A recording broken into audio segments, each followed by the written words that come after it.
नमस्कार मंडळी, अन्नपूर्णा किचनमध्ये तुमचं स्वागत आहे।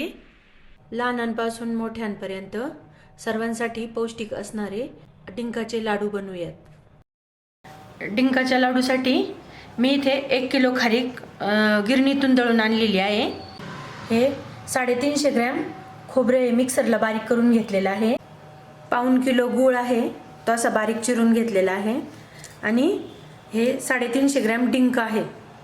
हे अर्धा किलो तूप आहे, 125 ग्रॅम बदाम, 125 ग्रॅम गोडंबी आणि 125 ग्रॅम अक्रोड आणि थोडी विलायची आणि जायफळाची पूड। सगळ्यात आधी आपण ड्रायफ्रुट्स भाजून घेऊया। त्यासाठी इथे मी कढई तापायला ठेवलेली आहे। बदाम चांगले भाजता यावेत म्हणून मी असे बदामाचे छोटे छोटे तुकडे करून घेतलेले आहेत। असं थोडंसं तूप टाकून भाजून घेऊ चांगले। बदाम चांगले भाजलेले आहेत। आता आपण ते एका ताटात काढून घेऊ। हे सगळे ड्राय फ्रूट्स भाजून घेतल्यामुळे लाडूला छान चव येते।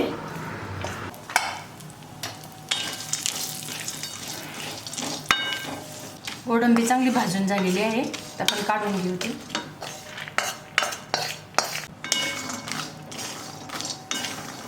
अक्रोड अगदी थोडेसेच भाजणार आहोत आपण।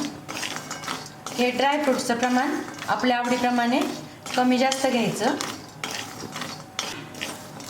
अक्रोड चांगले भाजलेले आहेत, आता एका ताटात काढून घेते। याच कढईत आता आपण खोबरं भाजून घेऊ। खोबरं अगदी थोडंसं भाजायचं। खोबऱ्याचं प्रमाण खारीक 1 किलो असली तर खोबरे 400 ग्रॅम घ्यायचं। मी जेव्हा खारीक दळून आणली तेव्हा खारकीसोबत 150 ग्राम खोबरं दळायला दिलं होतं, त्याच्यामुळे इथे खोबरं कमी घेतलेलं आहे थोडंसं। आता गॅस बंद करते। खोबरं झालेलं आहे भाजून। एकदम जास्त असं लाल नाही भाजायचं खोबरं, अगदी थोडंसं भाजायचं। आता हे खोबरं मी डायरेक्ट खारकीच्या पूडमध्ये घालते।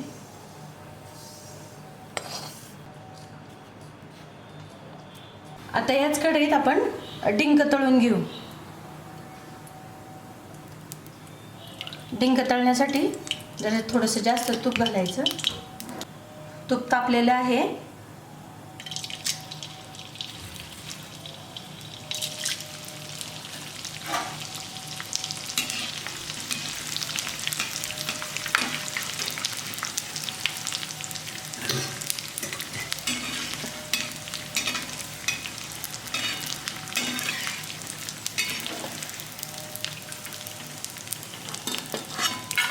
अशा पद्धतीने थोडा थोडा तुपात घालून सगळा डिंक तळून घ्यायचा।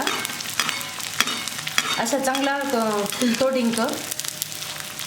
अशा प्रकारे आपला डिंक तळून झालेला आहे। आता आपण हे ड्रायफ्रूट्स तळलेले आहेत ते आता आपण मिक्सरला जाडसर बारीक करून घेऊ। अगदी जाडसर भरड काढायची, एकदम बारीक पावडर नाही करायची। जाडसर बदाम ठेवलेले आहेत, एकदम अशी बारीक नाही पूड केली मी। याच पद्धतीने गोडंबी पण बारीक अशी जाडसर वाटून घेऊ।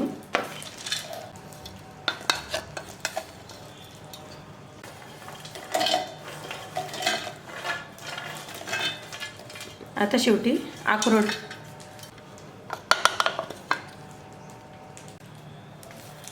आपला तळून घेतलेला डिंक आहे हा असाच हाताने बारीक करून घालायचा, किंवा मग जर समजा कुणाला नाही आवडत, दाताखाली येतो म्हणून डायरेक्ट मिक्सरला घालायचा आणि बारीक करून घ्यायचा।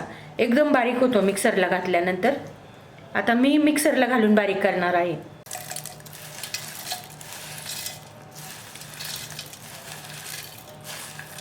सगळं डिंक मी असं मिक्सरलाच काढून घेणार आहे। डिंक बारीक करून झालेला आहे। आता आपण हे सगळं मिश्रण चांगलं एकत्र करू। आता हे सगळं मिश्रण एकजीव करतानाच आपल्याला हवं तेवढं तूप घालायचं। इथे मी आता याच्यात तूप घालते आणि थोडंसं तूप आपलं पाक करायला ठेवते।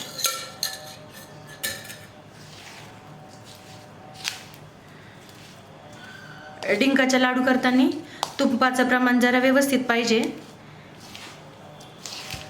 तूप जास्त असलं तर लाडू असे कोरडे कोरडे लागत नाही, लाडू चांगले मऊ होतात. आता आपण गुळाचा पाक करून घेऊया. त्यासाठी कढईत मी थोडंसं तूप घालते. आता हा कापलेला गुळ घालते त्याच्यात तुपात. गुळाला चांगलं असंच ढवळत राहायचं, नाहीतर गुळ खाली करपतो. आता तुपामध्ये सगळं गुळ विरघळलेला आहे. आपण 1-2 मिनिट याला शिजून घेऊ गुळाला चांगलं आणि गॅस बंद करू. गुळ चांगला शिजलेला आहे. आता मी गॅस बंद करते. गुळ जास्त न शिजून द्यायचा, नाहीतर मग लाडू कडक होतात. म्हणून आपल्याला फक्त विरघळला की 1 मिनिटभरच आपण गुळाला चांगलं शिजून द्यायचं. आता या मिश्रणात वेलदोडे आणि जायफळाची पूड घालू.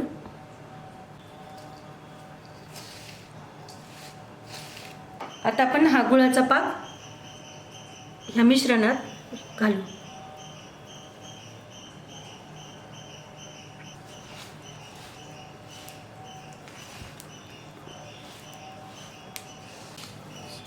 सगळं असं व्यवस्थित चांगलं सगळं मिक्स करून घेऊ. साखरेपेक्षा गुळाचे लाडू हे जास्त पौष्टिक असतात.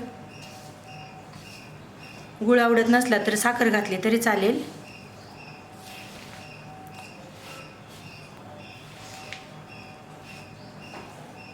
आता हे गुळाचं आणि सगळं खारी खोबरं ड्रायफ्रूट्स सगळे हे मिश्रण चांगलं एकजीव झालेलं आहे. आता आपण याचे लाडू बांधून घेऊ.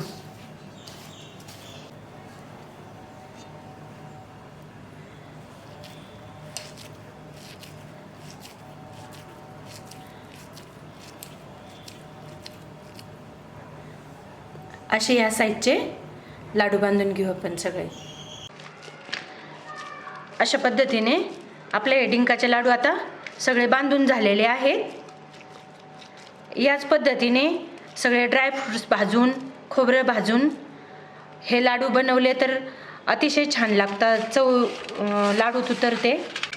हे लाडू जास्त दिवस टिकतात. म्हणून याच पद्धतीने तुम्ही करून बघा. व्हिडिओ आवडल्यास लाईक शेअर आणि चॅनलला सबस्क्राईब करा.